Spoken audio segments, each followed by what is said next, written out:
came from Moses. So, but anyway, here we go. So, they would stray away. Final dilemma after the conquest of Alexander, but they'd once again be led astray by the halakha of the rabbis in the Great Assembly. So this verse illustrates the coming destruction that would take place for both kingdoms. Jerusalem and the temple would be destroyed by the coming Babylonian conquest. Yisrael and Yehuda's continued reluctance to acknowledge the voice of Yahuwah in the prophets that he would send to them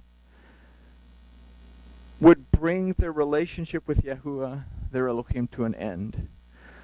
Yahushua would come in to bring restoration to the individuals who would believe and receive. And this is where we get this right off the bat in Yochanan, that we get all this instruction about the word, but it says, to those who would believe, and I'm going to paraphrase, to those who would believe and receive, he gave to them the authority to become the children of Elohim. Not just to believe whatever denomination, but to believe and receive what the word itself says.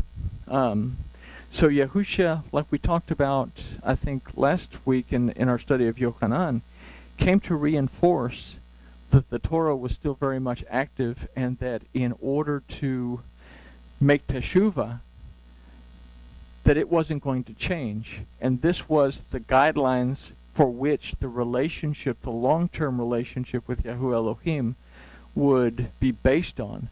It wouldn't bring us deliverance or redemption or salvation or whatever you want to call it. Yahushua did that at the top.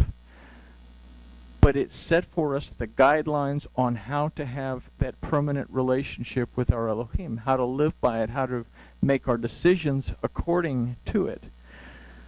So, Jerusalem and the temple would be destroyed by the coming Babylonian conquest.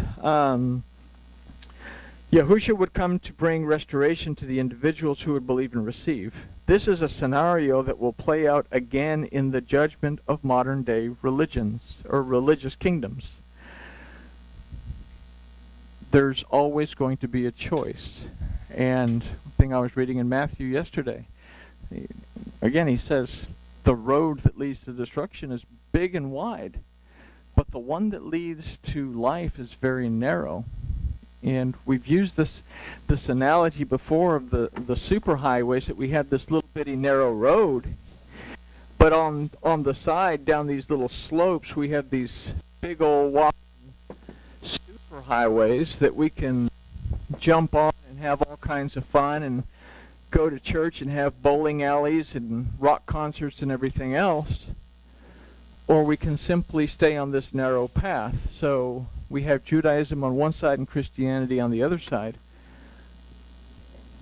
We have to be responsible to understanding how the traffic flows and make sure that we don't step out in front of a bus and get run over just because we want to assimilate something that we shouldn't be assimilating, so to speak. So the name and the Torah of Yahuwah is again being pronounced. But just as it was ignored in the ancient kingdom, it's being ignored in today's religious kingdoms.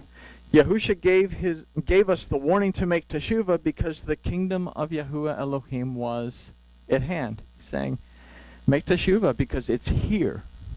You just have to be able to recognize that it's here and get in line with being a loyal subject of the kingdom, and here are the rules of the kingdom. All you have to do is follow these simple rules. Love Yahuwah your Elohim with all of your heart, your soul, your mind, your strength, and love your neighbor as yourself. On these two hang the Torah and the prophets, is what he said in Mark. And he said, until the heavens and the earth pass away, not the smallest letter, the smallest mark of that letter is going to pass away. And if you teach that it does, then you're going to be called the worst from the kingdom of heaven. If you teach that it's still valid, then you will be great in the kingdom of the heavens. So he didn't come up with any of the Christian dogma that we have today, or any of the Jewish dogma that we have today. But Yahushua gave us the warning to make teshuvah because the kingdom of Elohim was here. The denominational religions will likely not change.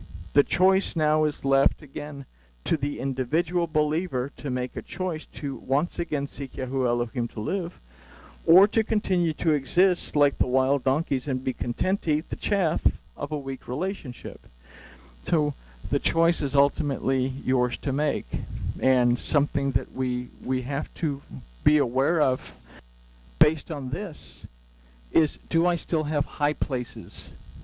Do I still have high places in my relationship with my Elohim where I sacrifice and I burn incense in a way that's not in agreement with this Torah?